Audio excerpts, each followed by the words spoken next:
Hello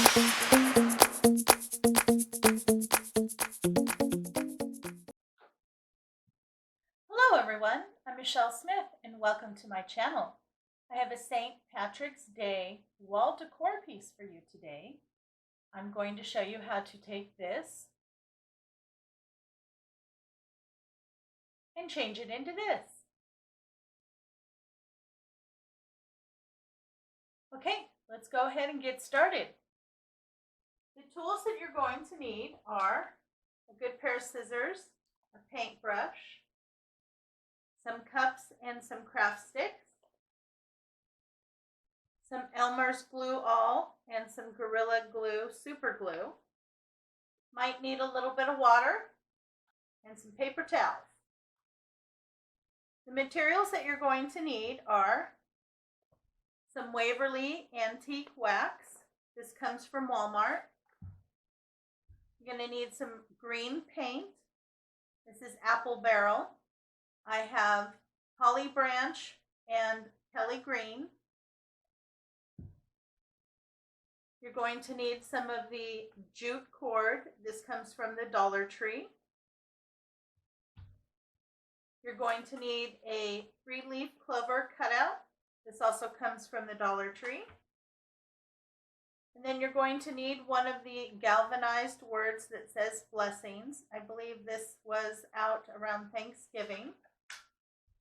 And you're going to need some form of gold paint. In my stash, I had this 24 karat pure gold spray paint. This is what I used. I went ahead and took this outside and gave it a couple coats of gold paint. I wanted to make sure it was thoroughly dry. You can use any gold paint that you have. Walmart also sells folk art that has a good gold paint. It comes in a small bottle like this, and it's not very expensive. You can use that, or any gold spray paint will do. I've had this in my stash for a very long time. I don't even know where I picked it up. Okay, let's go ahead and get started. The first thing you'll want to do is spray paint your blessings gold and set that aside and make sure that it is dry. The next thing that we're going to do is go ahead and paint the base of our 3-leaf clover. And go ahead and remove the little jute twine that it hangs with.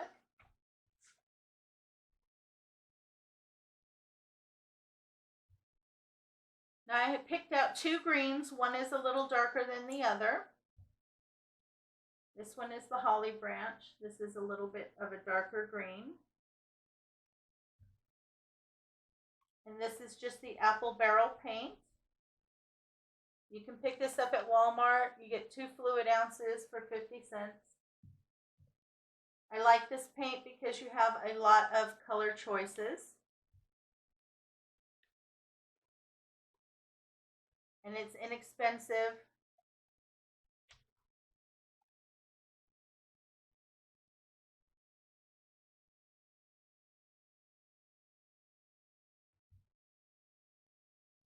Okay, and this one is the Kelly green.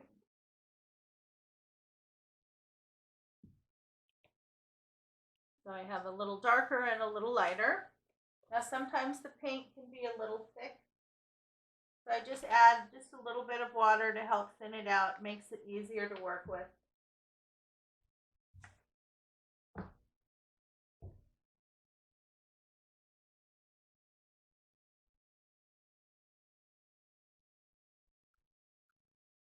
I'm just going to start with the darker green and go ahead and give it a base coat. I just want to get it covered.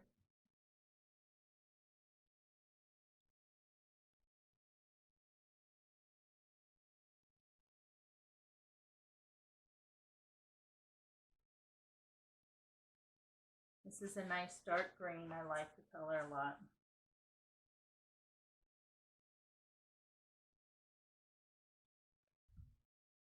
Now, if you like crafts, DIYs, and hauls, please make sure to subscribe to my channel. I do upload new content every week.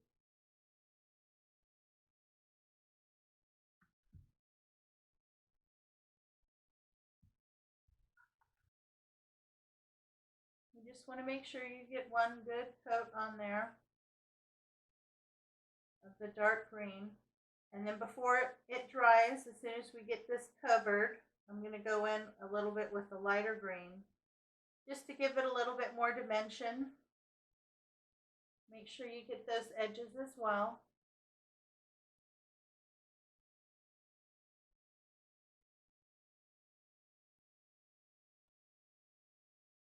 Now you can choose whatever two color of green that you like or what's available to you, maybe what you already have on hand. You just want one to be a little bit lighter so that you can go ahead and add some highlights and give it a little bit more dimension and movement to the piece.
Okay, now once you have a good coat there of the dark green, just go ahead and go into your lighter green. And then you just kind of go around, add a little bit of lightness, kind of where light would shine.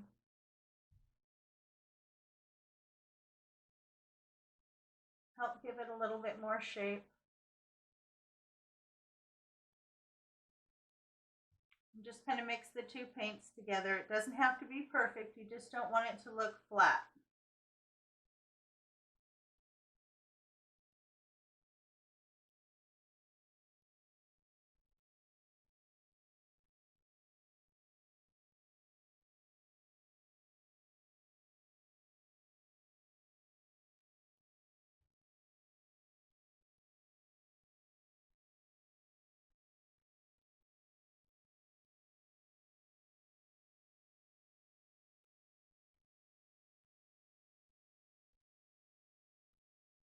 Just play with it a little bit. While it's wet, you can keep working with it.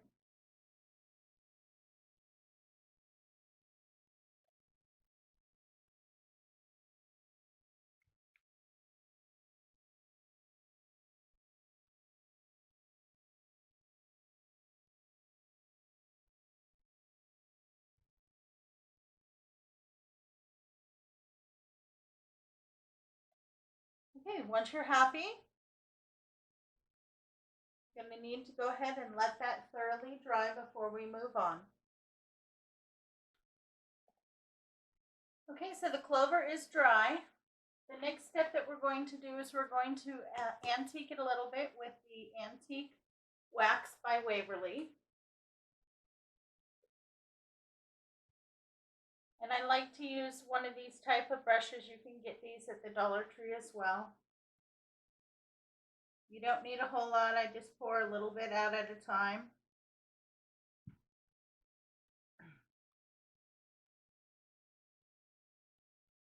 Get a little bit on the edge. And then you just want to go around and hit the edges and kind of pull in from the outside all the way around. Gives it a little bit more character and doesn't look like you just freshly painted it. See, that gives it a little bit of character and a little bit of antiquing. So I'm going to go ahead and finish that all the way around and I'll be right back. So I've gone all the way around the edge. And it's just very simple. Put it on, hit the very edge to get the majority of the paint off. And then once you've done that, just go over the corners and drag out just a little bit. Move around quickly so you don't get too much in one spot. And then you want to do the same thing, kind of give a little bit of curve wherever you think it needs it. A little up and down on the stem, get that a little darker. You just kind of want to play with it till you get it to look the way that you want. But that just adds another dimension. Once you get that down and you like the way it's looking, you can use the little bit of the edge of the brush too if you want to get a little bit smaller stripes or lines. And just brush through. If you feel like you get too much on in one spot, just grab a piece of paper towel, go in and wipe, and it'll remove any excess and lighten it back up for you. I really love working with this. It makes antiquing and making things look a little weathered and old very easy. It's a really nice material to work with, and it's not too expensive. This is an 8-ounce bottle, but you can get a 2-ounce bottle for about $3.47. And as you can see, I use very little. I just have a small hole in the top. So a little bit goes a long way, but it makes it really nice. You can get a lot of texture and dimension out of the things that you're working with. Okay, so once you go through and you've finished antiquing and you get it the way that you like, you just want to set it aside for about 15 minutes or so to make sure that it's dry. And then we will go ahead and move on. I do like a little bit of up and down striping here on the base. Just darken that up a little bit. But see how much more dimension you get by just taking a little bit of time to add a little bit of dark and a little bit of light. It can make a really big difference. Okay, I'm going to let that finish drying and then we will move forward. So while the clover is drying, I'm going to go ahead and make a little twine bow to go on there, or a little jute. So first you just want to cut yourself a piece about 5 or 6 inches long. And then depending on how big you want your bow, go ahead and wrap around your hand several times.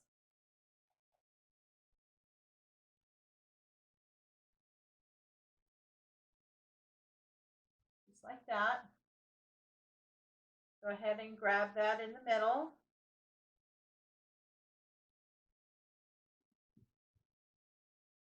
Trim it off. And then take the piece that you cut. You're going to go ahead and use that and tie it in the middle.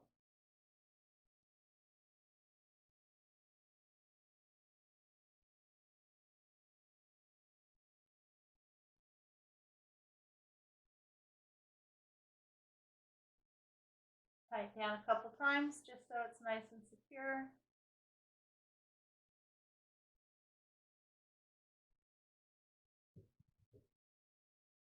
Trim off any excess.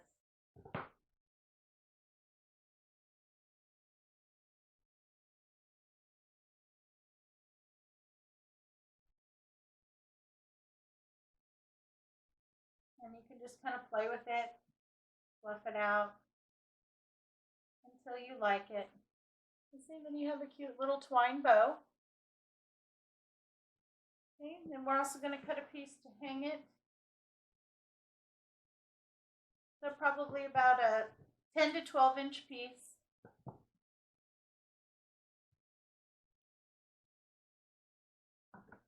going to go ahead and grab our clover here. Restring the hole in the front.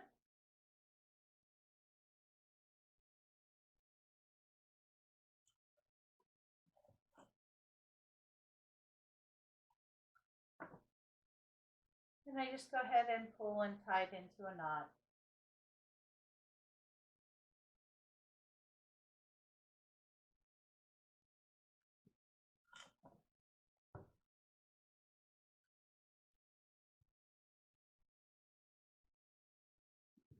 And I just pull the knot to the back, and so that doesn't come up and bother me later.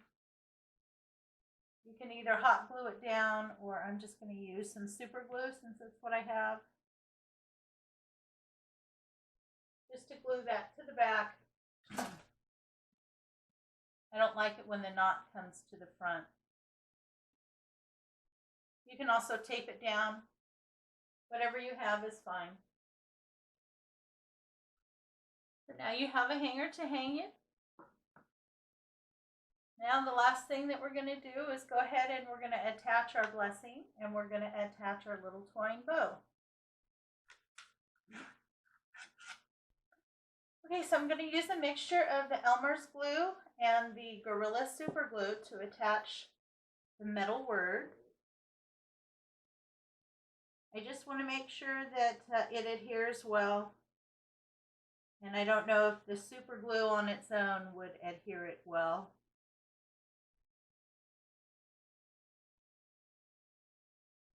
I'll just go through and put a little bit of the Elmer's glue down. Go ahead and follow it with some drops of the super glue.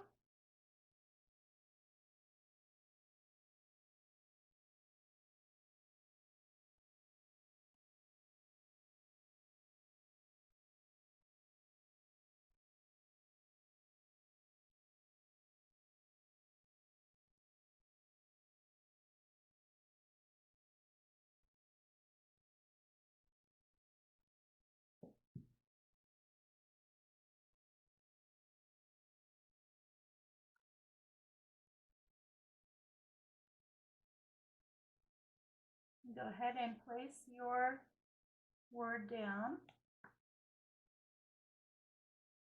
Now it's okay if the Elmer's glue comes out a little bit. It will dry clear. Just take a paper towel, hold the word down, and go through and kind of clean up anything that might have oozed out. It's okay if you don't get it all because, like I said, it will dry clear. Just get anything that's excessive.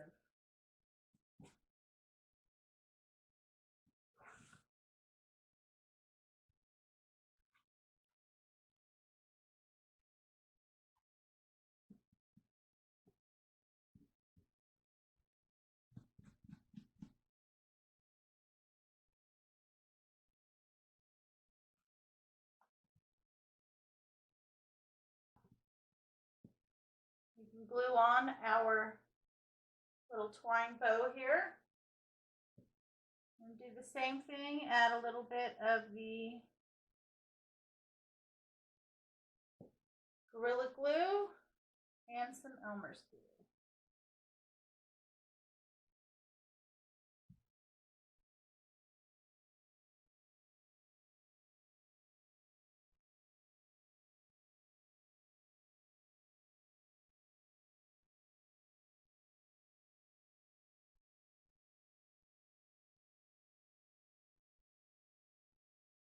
Okay, so I decided I'm going to go ahead and add a couple of the gold coins. Just going to use some of the school glue, put a little bit on the back of each coin. One up here.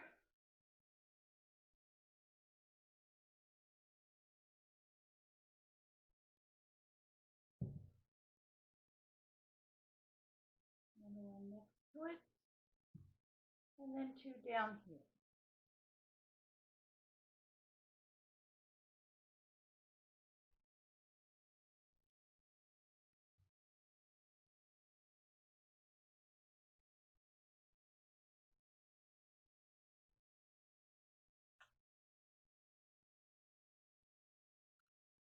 So there you go, a little bit of Irish blessings for St. Patrick's Day.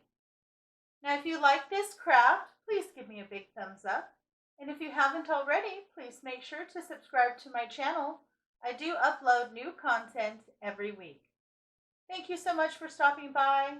It's always great to see you. You have a great day, and I will catch you next time.